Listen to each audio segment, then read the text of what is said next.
जी, हम लोग टॉपिक है हमारा वेक्टर्स वाला चैप्टर कर रहे हैं, चैप्टर नंबर 7 एक्सरसाइज 7.1। उसके 5 तक क्वेश्चंस हम लोगों ने कर लिए हैं। आज उससे ऑनवर्ड क्वेश्चन सॉल्व करेंगे। उससे पहले आप लोगों को बताना था unit vector in the direction of an other given vector. Unit vector आपको पता है कि किसको कहते हैं। लास्ट टाइम आपको डेफिनेशन बताई थी। यूनिट वेक्टर एक ऐसा वेक्टर है जो जिसका मैग्नीट्यूड 1 हो।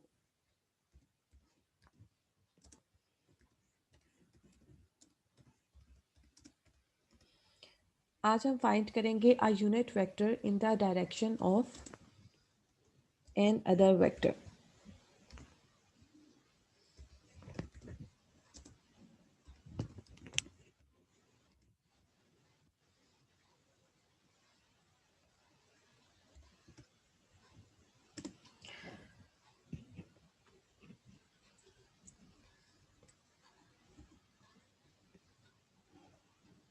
Now we find a unit vector u in the direction of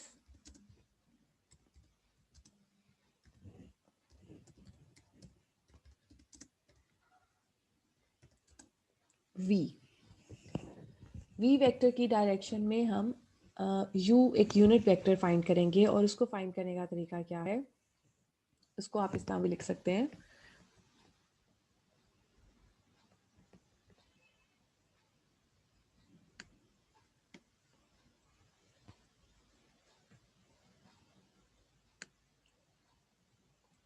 u is equal to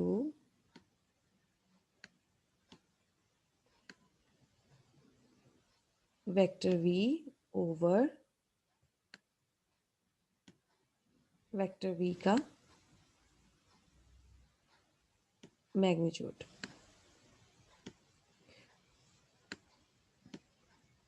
और इसके अलावा इसको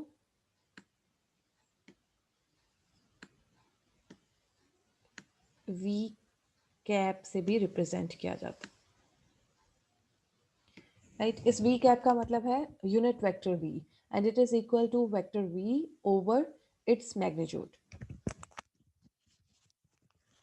राइट, तो इस तरह से हम लोगों ने यूनिट वेक्टर जो है वो फाइंड करने हैं।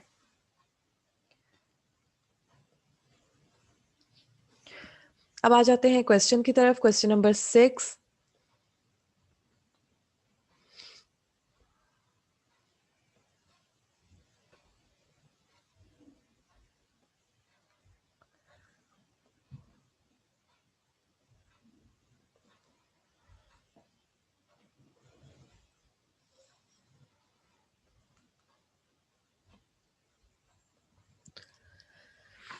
क्वेश्चन नंबर 6 है आपकी बुक में, find a unit vector in the direction of the given below. In the direction of the vector given below.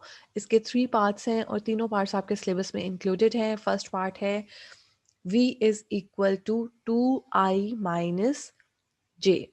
सबसे पहले तो अगर आपने इसका यूनिट वेक्टर फाइंड करना है v का, तो हम इसको लिखेंगे, उसका मैग्नीट्यूड फाइंड करेंगे। मैग्नीट्यूड फाइंड करना आपको आता है, v magnitude is equal to, अगर v है 2i माइनस j, तो उसके i कंपोनेंट का स्क्वायर करेंगे प्लस उसके j कंपोनेंट का स्क्वायर करेंगे। 2 का स्क्वायर प्लस माइनस 1 का square which is equal to 4 plus 1 which is equal to under root 5। Let v magnitude be a unit vector along b। ठीक है, ये एक यूनिट वेक्टर है जिसका मैग्नीट्यूड 1 है और ये कोई भी वेक्टर है, इसका मैग्नीट्यूड कुछ भी हो सकता है other than 1। Let v be a unit vector along b। तो ये यूनिट वेक्टर कैसे फाइंड करेंगे? अभी फॉर्मूला आपको करवाया, v is equal to v over v का मैग्नीट्यूड, और इसको इस तरह से लिख देंगे, ऊपर वेक्टर आ गया v, नीचे उसका मैग्नीट्यूड आ गया, और इसको इस तरह सेपरेट करके लिख देंगे इसके i और j components. Now it is the unit vector in the direction of vector v. Second part में v is equal to 1 over 2i plus under root 3 over 2 j given है। इसका यूनिट वेक्टर फाइंड करना है, उसके लिए पहले हमें इसका मैग्नीट्यूड फाइंड करना पड़ेगा। मैग्नीट्यूड फाइंड किया, 1 over 2 का square plus under root 3 over 2 का स्क्वायर, स्क्वायर्स किया, एलसीएम लिया, सिंप्लीफाई किया और ये 1 आ गया। ये ऑलरेडी v जो है एक यूनिट वेक्टर था, लेकिन हमें पहले नहीं पता था। इसको अब हम जब इसका यूनिट वेक्टर निकालेंगे तो सेम यही वेक्टर निकल आएगा। Let v be a unit vector along v, then v over v magnitude it is equal to 1/2i plus √3/2j। Same ही आ गया क्योंकि v खुद एक यूनिट वेक्टर था, उसका मैग्नीट्यूड लेके हमें पता चला। यूनिट वेक्टर की सिर्फ यही डेफिनेशन है कि उसका मैग्नीट्यूड 1 होता है। थर्ड पार्ट है v is equal to -√3/2 i minus 1/2j। v का मैग्नीट्यूड लिया, अगर नेगेटिव का साइन है तो वो साथ ही आपने लिख देना है, और जब स्क्वायर होगा तो वो ऑटोमेटिकली पॉजिटिव हो जाएगा। अगेन इसका मैग्नीट्यूड जो है वो 1 आ गया। और let V cap be a unit vector along v, then v cap is equal to v over v का magnitude and it is equal to this. Simplify करके आपका सेम वही आंसर आ गया।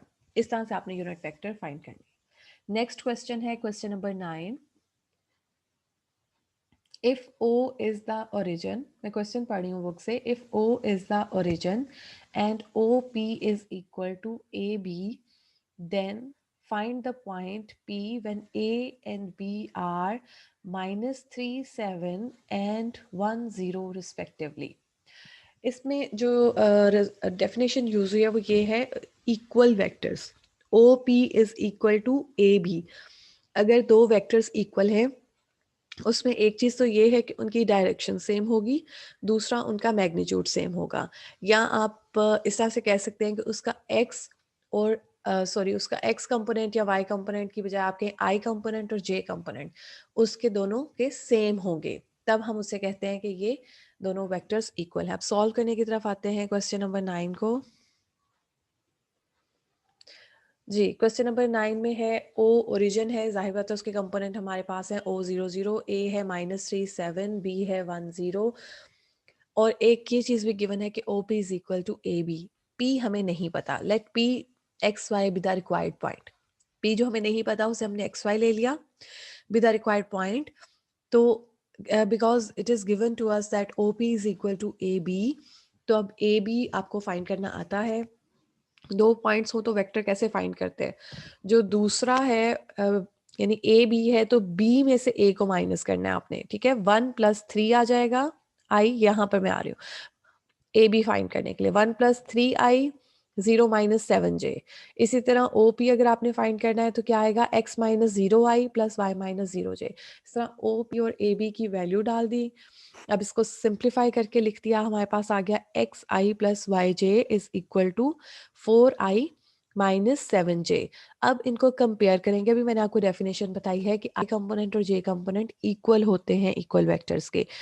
तो x इज इक्वल टू 4 आ गया and y is equal to -7 आ गया। तो पॉइंट क्या आगे p के 4 सॉरी पॉइंट p के कोऑर्डिनेट्स के आगे 4 और -7। So the required point is 4 and -7। Clear. तो इसमें रिजल्ट क्या यूज हुआ है, इक्वल वेक्टर्स का। और इसके अलावा ए बी दो पॉइंट्स गिवन हो तो उनको ज्वाइन करता हुआ वेक्टर, और इसकी डायरेक्शन ए से बी की तरफ होगी, right. B is the terminal point and A is the initial point of this vector AB। इसी तरह OPB। ये डेफिनेशन जो है या कॉन्सेप्ट जो है ऑब्जेक्टिव के लिए बहुत ज़्यादा इंपॉर्टेंट है। वैसे इसके क्वेश्चंस तो छोटे छोटे और इजी हैं, लेकिन ये आपके कॉन्सेप्ट्स जो है वो क्लियर होने चाहिए ऑब्जेक्टिव के लिए। जी, नेक्स्ट क्वेश्चन करवाने से पहले एक फॉर्मूला है वो करवाती हूँ आपको।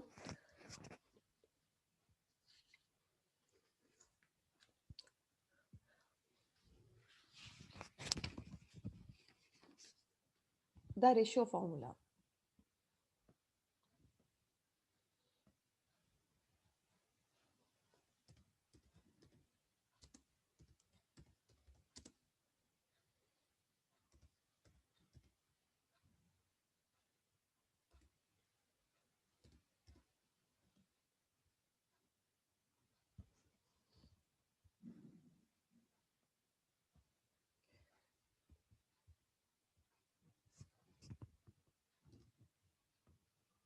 जी, द रेशियो फॉर्मूला क्या है कि दो वेक्टर्स हैं आपके पास, दो पॉइंट्स हैं a and b be two points whose position vectors are a and b respectively. If a point P divides AB in the ratio P ratio Q, then the position vector of P is given by. दो points हैं A और B और उनके position vectors को दिया हुआ है A B की फॉर्म में.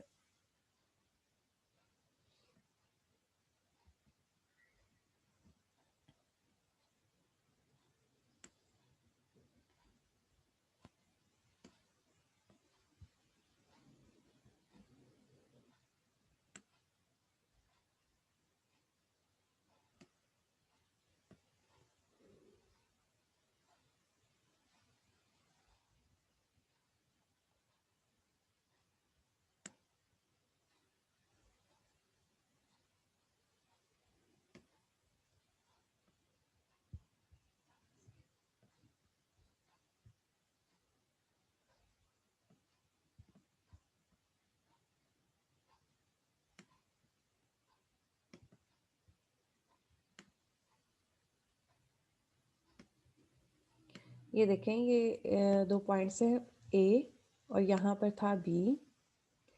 ठीक है, इनके पोजीशन वेक्टर्स कैसे होते हैं? A से O को जो ज्वाइन करके वेक्टर बनता है वो, और वो गिवन है कि it is equal to A. Sorry, ये मेरा A अच्छा नहीं लिखा है.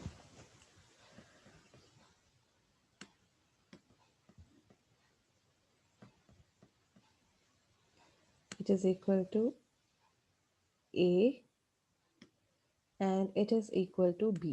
ये इनके पोजीशन वेक्टर्स हैं जो आप फाइंड करते हैं ना, पॉइंट वो 2 3 या जो भी उस फॉर्म में 2y+3j, इस तरह से इसके पोजीशन वेक्टर्स को नाम दिया है A और इसका पोजीशन वेक्टर है B. अब एक पॉइंट है P जो A और B को कट करता है.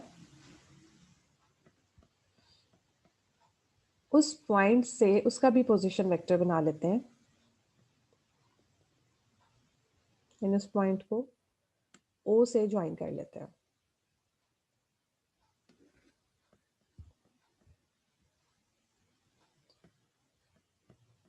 ये P पॉइंट है. इसने ए बी को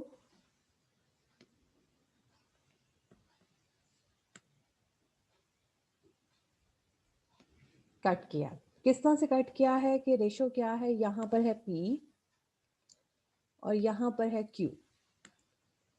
तो अगर हम लोगों को ओ पी वेक्टर फाइंड करना है, इसका पोजीशन वेक्टर को नाम दे दिया R. अगर हमें ओ पी वेक्टर फाइंड करना है तो R किसके इक्वल आएगा? R is equal two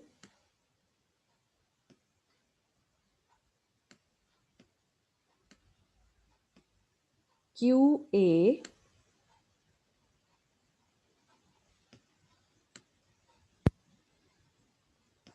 plus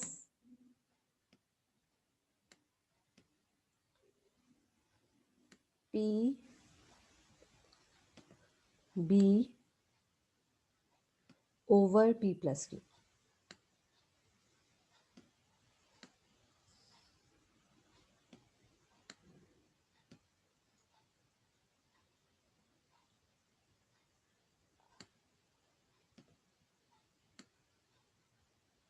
इसे कहते हैं रेशो फॉर्मूला. मतलब एक पॉइंट है, उसने ए बी को कट किया है in the ratio P Q. तो अगर आपने ओ पी के पोजीशन वेक्टर फाइंड करने हैं तो आप कैसे फाइंड करेंगे? इस क्यू को ए से मल्टीप्लाई करना है, a q plus b p over p plus q. तो ये आ जाएगा किसके इक्वल? ओ पी के equal. It is called ratio formula. अब इसकी हेल्प से क्वेश्चन सॉल्व करते हैं.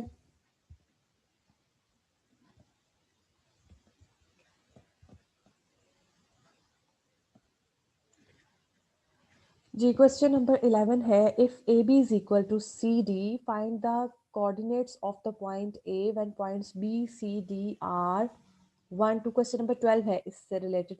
अभी 11 रहता था, वो भी करवा देती हूँ पहले. If A B is equal to C D find the coordinates of the point A when B C D are 1 2 -2 5 4 11 respectively. आपको 3 पॉइंट्स गिवन हैं बी सी और डी, और ये भी गिवन है कि A B is equal to C D. You have to find the coordinates of point A.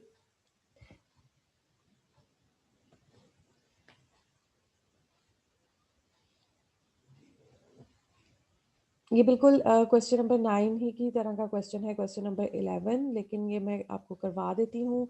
Given that b is equal to 1 2 c minus 2 5 and d is 4 11 and ab is equal to cd, it is given to you. Let a is equal to xy, क्योंकि इसको भी हमने find करना है. As we have given that ab is equal to cd, then ab को किसके equal लिखेंगे? b किसके इक्वल था? 1 2 के. ab 1 minus x I 2 minus y j is equal to 4 plus 2i plus 11 minus 5 j. इसको solve किया आपने और x और y की वैल्यूज फाइंड कर ली, -5 और 4. अब आ जाते हैं क्वेश्चन नंबर 12 की तरफ. क्वेश्चन नंबर 12 क्या था? Find the position vector of the point of division of line segments joining the following pairs of points in the given ratio. Point C with position vector 2i minus 3j and point D with position vector 3i plus 2j in the ratio 4:3. यानी दो vectors हैं C और D. Point C with position vector, point C with position vector 2i minus 3j, यानी C का position vector given है OC, यानी हमें given है D का पोजीशन वेक्टर गिवन है OD, हमें गिवन है रेशियो गिवन है 4:3, और हमने फाइंड क्या करना है? Position vector of the point of division of the line segment, यानी हमने OP फाइंड करना है अभी जो रेशियो फॉर्मूला था उसकी हेल्प से. Given that position vector of C is equal to, it is given to you, position vector of D, it is given to you. Let position vector of P is equal to R.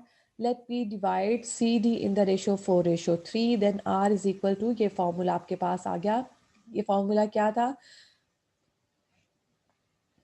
QA plus PB 4:3 है, ठीक है, और आपका CD लिखा हुआ है, तो 3 किसके साथ आएगा? 3 आएगा 2i minus 3j के साथ, और 4 किसके साथ आएगा? D वाले के साथ. देखिए CD है,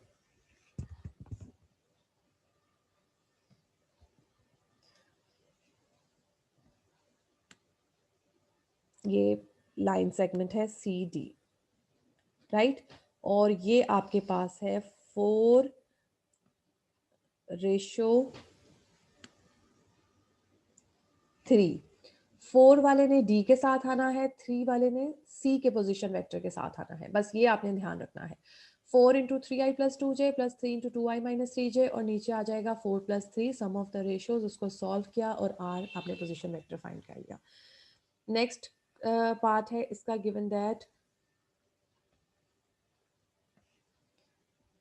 सॉरी, हाँ जी, given that position vector of, हाँ जी, मैं नेक्स्ट पार्ट पढ़ रही हूँ. Point E with position vector 5j and point F with position vector 4i plus j in ratio 2:5.